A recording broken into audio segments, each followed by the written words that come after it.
اليوم الذي يسألون على الكبك، كيف تقص الكبك أبو جبزور. ركزوا معي على الفيديو. هذه اليد معروف تدخل كذا نفس اليد السادة، بعدين تنزل سيدة. الذي هو مبتدئ بالقصة ينزل من هنا 2.5 ويدخل من هنا 1.75 سيدة. طبعا وسع اليد 7.25، تخلى هنا 8.5 لأنه وسع اليد هنا بالمعصم. خرجنا من راس الجنب 3.25، تفعل 3.25 وهنش نص زيادة. الثياب الصغيرة ينش بس زيادة. هنا 8.5 لأنه وسع اليد 7.25، تفعل 8.5. الكبك كم منه الكبك؟ الكبك 3.25، تمام؟ الكبك 3.25، العطف حقه 3.25، تخرج هنا 3.25 بالملي وتواصل لطول الكبك. كم طول اليد حق الكبك؟ 23 و75. تزود انش حق الخياطة، نص بيتخيط هنا ونص بيتخيط في الكتف. خرجنا 3.25 حق الكبك، ووسع طول اليد 23.5، 23 و75، تفعل 24 و75 فقط. وسع الكفة حق الكبك هنا، الوسع حق الكفة 8 و75، 8 و75 تخلي 9 و75. تزود كم؟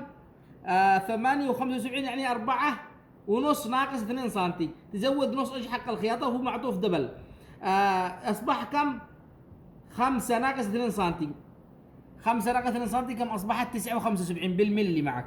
تدخل من هنا 5 انش، تفعل حركة خفيفة بالقلب عشان ما تبينش النقطة. هنا تفعل كذا. وسع اليد في المنتصف. افضل لك لما تاخذ المقاس حق الكبك تكون تفعل من باب الكم 8 انش ونص، تشوف كم وسع اليد هنا وتسجلها. فتدخل من هنا، شوف هنا وسع الكبك 3.25، خرجه برا، وبعدين تدخل 5 انش وافعل كم وسع اليد هنا. وسع اليد هنا 6.25، تأشر على 6 و75، وهكذا تفعل بالمسطرة من النقطة حق هذه لا هنا كذا. بعدين تقلب المسطرة هكذا وتمشي من عند النقطة لا هنا هكذا. وانتهينا من قصة الكبك. باقي معانا بس الفتحة حق الكبك. انتظروا شوية.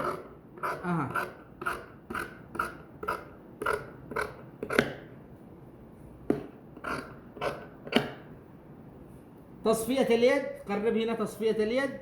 شوف كيف تصفية اليد سواء أنا سادة أو الكبك. القطع العلوي يدخل من هنا هكذا،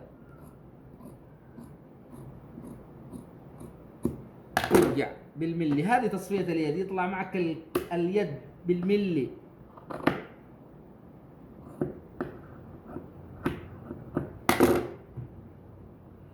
وهذه العلامة. فتحة الكبك من هنا، هذه الجهة اللي مصفية من فوق، تقلب اليد هكذا هكذا. فتحة اليد المنتصف تماما، منتصف اليد تماما، لا تقص كذا ولا كذا، سيدة هكذا. وعليكم السلام ورحمة الله وبركاته.